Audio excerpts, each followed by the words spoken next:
YouTube पर देख रहा था, एक व्यक्ति डांस कर रहा बड़े आनंद से स्टेज के ऊपर, एकदम से गिर गया उधर ही और चला गया। एक पत्रकार को देखा, वो कैमरा चला रहा है, बड़ा ठीक ठाक तंदुरुस्त है, कैमरा चलाते चलाते एकदम से गिर गया और खत्म। कोई आराम से बैठा न्यूज सुनते हैं, इधर उधर से खबरें सुनते हैं, ऐसा हो गया ऐसा हो गया। जो दिन आपकी लाइफ में आता है ना, ये सोचकर चलो कि यही दिन आज मेरा है, बस कल का दिन मेरा नहीं है, कुछ पता नहीं। हाँ, प्रार्थना कर सकते हैं, आप योजना भी बना सकते हैं, 10 सालों की, 20 सालों की, 30 सालों की, 40 सालों की, 50 सालों की योजना बना सकते हैं। लेकिन आज ही नीति वचन में पढ़ रहा था कि योजना बनाना, युक्ति करना इंसान के वश में, लेकिन उस मनोरथों को पूरा करना, जो मते हैं वो परमेश्वर के पूरे होते हैं। यानी योजनाएं, जो काम है वो परमेश्वर के पूरे होते हैं। हम जितनी मर्जी योजनाएं बना लें, समय का कुछ पता नहीं। एक सभा चल रही थी, परमेश्वर के दास ने पश्चाताप पर प्रचार किया। बाद में कुछ लोग आए, एक फैमिली आई, तो उन्होंने फैसला किया हम बपतिस्मा लेंगे। उसमें एक जवान लड़की थी, उसने कहा जी मुझे थोड़ा सा टाइम दीजिए, आधे घंटे का, तो मैं अभी वापस आ रही हूँ, तो मैं बपतिस्मा लूंगी, तब तक आप इन सबको बपतिस्मा दीजिए। पता नहीं वो कहाँ गई, लेकिन जब गाड़ी में वो वापस आ रही थी कोई काम करके, तो रास्ते में उसका एक्सीडेंट हो गया, उसकी मृत्यु हो गई। और मरने से पहले उसने पेन निकाला और एक कागज पर लिखा, मैं जिंदगी से 5 मिनट लेट हो गई। कितने मिनट? जिंदगी से 5 मिनट में लेट हो चुकी हूँ। नया जन्म खुदावंद की उपस्थिति में जरूरी है। हालेलुया। और ये बहुत जरूरी है जो आज मैं आपको बात बता रहा हूँ। जिन्होंने लिया वो खुशकिस्मत है, वो मुबारक है, जिन्होंने बपतिस्मा पा लिया, वो नया जन्म पा लिया, उस नए जन्म में वो चलना उनका काम है बस। लेकिन जिन्होंने नहीं पाया, अगर वो आपके क्लोज हैं, आपके मित्र हैं, तो आप उनको बोलिए कि ज्यादा देरी मत करो। आमीन, हालेलुया। तो एक मैं न्यूज, ये उड़ीसा वाली न्यूज को मैंने कई जगहों पर सुना, काफी चैनलों पर, और एक में उन्होंने बताया कि एक छोटी लड़की थी, वो अपने पिता से जिद करती है कि मुझे खिड़की वाली सीट चाहिए। तो उस डिब्बे में कोई राजी नहीं होता कि उनको खिड़की वाली सीट दे दे। वो टीटी से बात करते हैं, तो टीटी कहता जी आप किसी से चेंज कर लो, मैं कुछ नहीं कर सकता। तो बच्ची जिद कर रही है, तो उस डब्बे से वो पीछे वाले डिब्बे में आ गए। वहां भी उन्होंने कोशिश किया, लेकिन वहां भी किसी ने खिड़की वाली सीट नहीं दिया। तो बच्चे क्या कर सकते हैं, वो चलते चलते फिर उससे पीछे वाले डिब्बे में चले गए। ये सच्ची घटना है। तो फिर किसी ने सीट दे दी, कोई मान गया, उसने चेंज कर लिया, और जिनकी सीट थी वो पता कौन से डिब्बे में गए, उनकी सीट पर, वो वाले डिब्बे में, आगे वाले डिब्बे में वो पहुंच गए। और कहते हैं कि वो जिस डिब्बे में वो बच्ची थी, उसका पिता था जो पिछले 2 डिब्बों में पीछे चले गए, और जिस डब्बे में वो व्यक्ति पहुंचा जिसने सीट दी, वो पूरा क्षतिग्रस्त हो गया, पूरा ध्वस्त हो गया, कोई नहीं बचा उसमें, और वो लड़की और वो बाप बचे। अब आप देखो, थोड़ा सा गौर करो, उन लोगों की जो आगे बैठे थे उनकी मृत्यु, हालेलुया, उनका जीवन उनको पीछे ले आया जो आगे बैठे थे, लेकिन जो पीछे बैठे थे उनकी मृत्यु उनको आगे ले गई।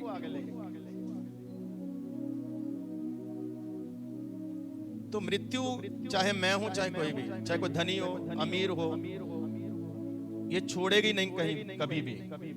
और किसी को अपने समय का कुछ भी पता नहीं, इधर प्रचार करने वाले को भी कुछ पता नहीं।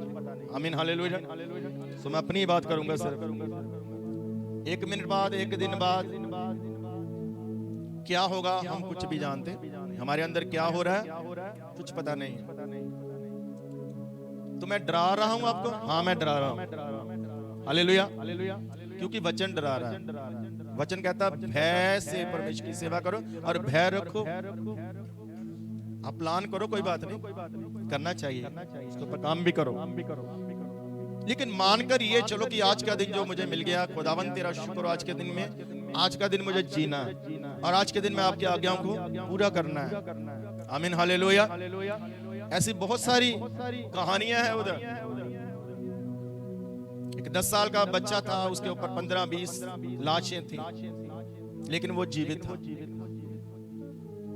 पता नहीं कैसे उसको होश आया, उसने थोड़ा सा हाथ उठे हिलाया तो पता चला उसको मुर्दा लोगों में उसको फेंक दिया गया।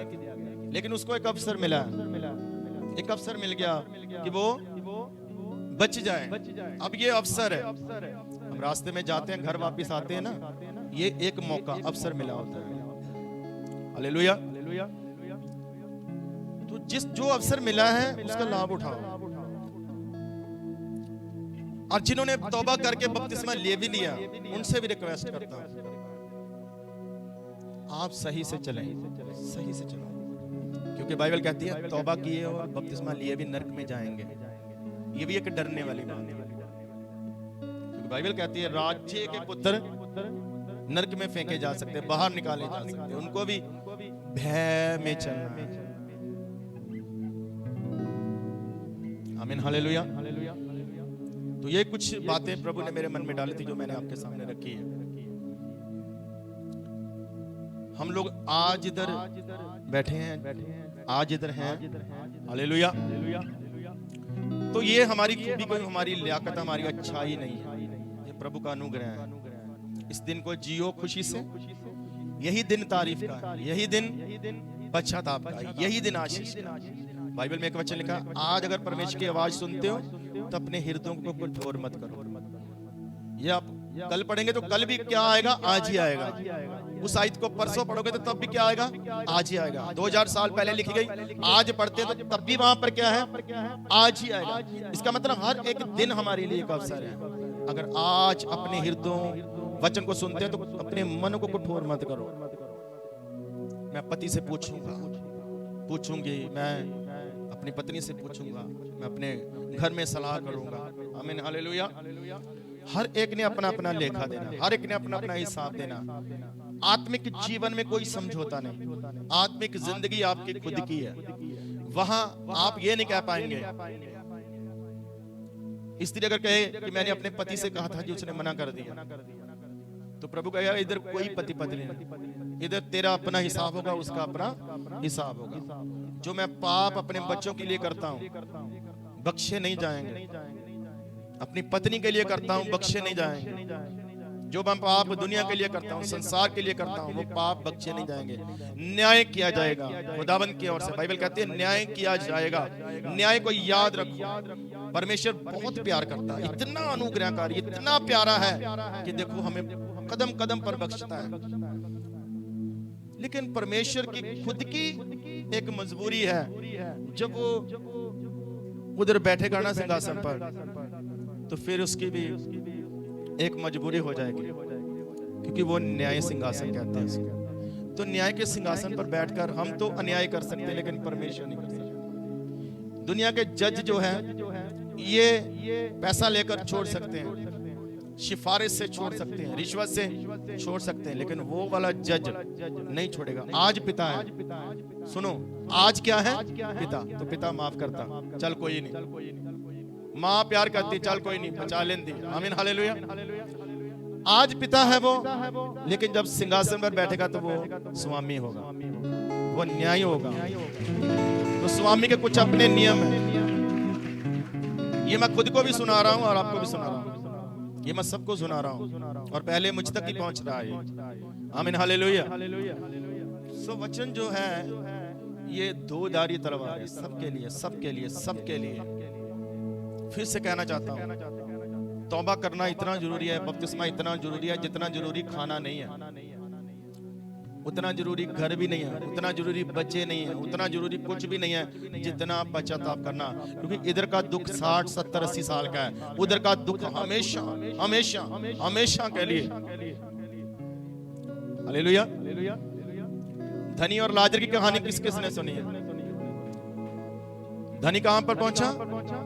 नरक में। लाजर कहां तक पहुंचा? स्वर्ग में, अब्राहम की गोद में, सुख में। हालेलुया। तो एक पास्टर का प्रचार सुन रहा था, वो कह रहे थे, मैंने एक बच्चे से पूछा, तू लाजर बनना चाहता कि धनी बनना चाहता? वो कहता जी इस संसार में मैं धनी बनना चाहता हूं और स्वर्ग में लाजर बनना चाहता हूं। दोनों ही काम हम क्या पूरा करना चाहते हैं? इधर धनी जैसा जीवन, उधर तो दो तो नहीं होंगे, एक ही होगा। आमीन हालेलुया। जैसा जीवन जिएंगे इधर, वैसा फल उधर पाएंगे, मैं भी और आप सब। आमीन हालेलुया। तो कुछ चीजें कई बार बहुत कुछ सिखाती हैं, कुछ काम कई बार बहुत फैसले लेने में सहायता करते हैं। कई बार कुछ दुख, कुछ परेशानियां, कुछ अजमाइशें, कुछ फैसले लेने में सहायता करती है। आमीन हालेलुया। जब माइकल का एक्सीडेंट हुआ, हमने बहुत फैसले लिए, बहुत परमेश्वर के साथ कई वाचाएं बांधी। आमीन हालेलुया। तो समय, अगर कहें कि समय है, तो अब मैं अपनी एज बताऊंगा आज आपको। 50 प्लस चल रहा हूं।